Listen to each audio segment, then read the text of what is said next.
My name is Tom Wright, and I am Director of the Center for the United States and Europe here at the Brookings Institution. And I am very much looking forward to what promises to be an illuminating and timely discussion on several of the key issues and challenges facing governance on both sides of the Atlantic, the transatlantic relationship more broadly, and also the future of the rules-based international order, which of course is the subject of much discussion in the age of Trump.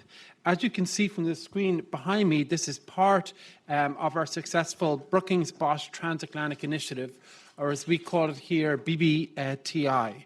On behalf of everyone at Brookings, I would like to express our gratitude to our partner, the Robert Bosch Stiftung, represented here by their Senior Vice President, Christian Hanel, and other colleagues. Christian will offer a few remarks in a moment, sort of setting the context.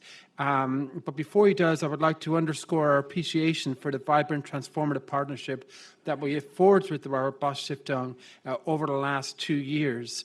We launched this 2 years ago with an acute awareness of the deepening anxiety and disruption in the transatlantic relationship and growing questions on both sides of the Atlantic about the merits of the international order, the values of open society and democratic governance, and the extent to which global engagement serves the national interest.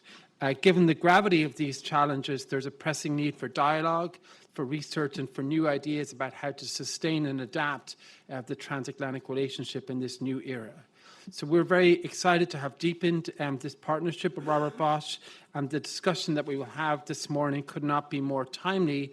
We will have 2 panels back to back. The first looking at internal developments in Europe in light of Brexit, the European Parliament elections, and other developments in Europe. And the second, looking at the future of transatlantic cooperation. Can we envisage a return to cooperation in the future, maybe after the next election, or regardless of who wins, are we in for a period of continued tension on trade, defense spending, on other issues? So now this is a good time to turn the proceedings over to Christian, who's been instrumental in bringing about the Transatlantic Initiative. But before I do, I would just like to add that Brookings places a huge value on its commitment to quality and independence. I'm also enormously grateful to our partners who understand and respect our independence and recognize that the value we offer is independent scholarship. Bosch has been a superb partner in all respects, including on that one. So I'd like to thank Christian, thank Thomas from Bosch too. And with that, I'd like to hand it over to Christian. Thank you very much.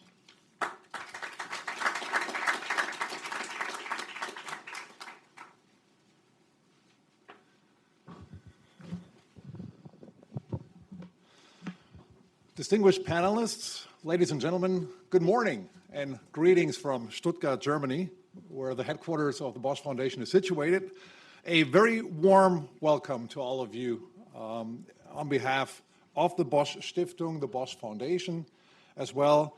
And a big thank you to our colleagues at Brookings for hosting us today. And again, it's a packed auditorium where always, as my British brother-in-law would say, green with envy when we look at Brookings' success in filling the auditoriums, which we struggle with sometimes in Germany with our events. So thank you very much for giving us this great audience. My name is Christian Hähnel. I'm Senior Vice President, International Relations, America and Asia at the Bosch Foundation, and today's event is, as Tom has said, part of the 2019 annual convening of our Brookings Bosch Transatlantic Initiative, as Tom has said, the BBTI, as we came to call it.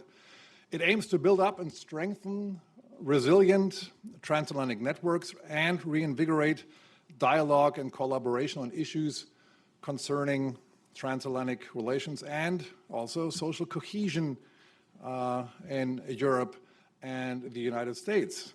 Today's BBTI event will feature not one, but 2 back-to-back panel discussions, the first on the future of the European Union and the second on the prospects for transatlantic cooperation in the future post-2020. Both intend to look beyond the current state of affairs and the somewhat gloomy political realities on both sides of the Atlantic. We hope that this will offer at least some kind of optimism. Of course, it's always a little tricky when you ask a German to provide some kind of optimism. I will try my best. In Europe, the recent parliamentary elections results showed the traditional center-left and center-right parties losing their majority for the first time since the start of direct elections in 1979. Consequently, the European Parliament will be more fragmented, or maybe more diverse than ever before. It also became apparent that the success of far-right politics across Europe is not going to vanish soon, with Marine Le Pen's National Rally and Matteo Salvini's League making the most notable gains in France and Italy. Even though the European far-right parties are a long way from claiming the majority in Brussels, they will increasingly be able to shape the debate and attempt to remake the union from within, instead of just proclaiming a general anti-EU course. There are experts like Robert Bosch Senior Fellow Constanze Stelzenmüller who argue that this development would be garnished by a US administration whose Europe policies and politics have come to the benefit of those politicians that seek to undermine the European project from within.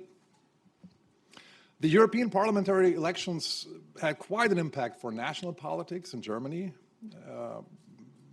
In Germany, the leader of the Social Democrats, Andrea Nahles, has resigned after, I think it was 408 days in that position. Not only has this move raised serious questions about the future of the current governing coalition with Chancellor Angela Merkel's center-right Christian Democrats, as Anna Sauerbrei, editor at the German daily Der Tagesspiegel and well-known on this side of the pond for opinion pieces in the New York Times, noted, quote unquote, if there is one lesson to be learned from the recent European parliamentary elections in Germany, it is this: the era of big tent parties is over, and no one knows what will come next. In the transatlantic political sphere, things do look quite challenging as well. Mounting policy differences on trade, defense spending, or on how to shape relations with Iran, just to name a few, have become the new normal. And speaking of trade, Walter Russell Mead recently argued in the Wall Street Journal that, quote unquote, the US president sees Brussels as too weak, too liberal, and anti-American on trade. On the other hand, during his recent trip to Germany, US Secretary of State Mike Pompeo and his German counterpart Heiko Maas emphasized the importance of the decade-long partnership between the US and Europe and downplayed the current transatlantic rift. Pompeo said, quote unquote, when two nations interact, there will be different opinions, but to suggest that relations between the US and Germany or the US and the EU are dominated by existing differences simply does not correspond to reality. This would be a wonderful vantage point to throw in some more optimism. However, this view does not really resonate with current public opinion in Germany. According to a recent survey conducted by Atlantikbrücke, nearly 85% of Germans have a negative or very negative view of the German-American relationship. And what is even more remarkable is that 57% of those polled want to see more distance in the political relationship between Berlin and Washington. And now get this, 42% even consider China a more reliable partner than the United States. In contrast, 70% of Americans say that relations with Germany are good, according to a survey conducted in the US by the Pew Research Center. About 2/3 in the US want to sustain close ties to Germany and the EU. I'd say at this point, let's listen to our American friends on this one then. However, these are pretty asymmetrical poll numbers on both sides of the Atlantic. So do they show that maybe Americans are just, well, keeping the calm while Germans are exaggerating a problem, borderline German angst when they look at the transatlantic relationship? Or is there more behind it? So what do we make of all this, and where will things go from here? And it's a wonderful thing always when you give the welcome remarks, you can ask all these questions. And our panelists, of course, the experts, will provide the answers later to questions like, where is the EU headed after the recent parliamentary elections, and can the United States and the European Union overcome their current estrangement? Or is Europe's future indeed post-American, as the overall title of today's event suggests? Our two expert panels, as I said, will offer insights into these and other questions. Therefore, without further ado, please join me in giving them a warm round of applause to moderator Ed Luce and the participants of today's first panel on the future of Europe. Thank you very much.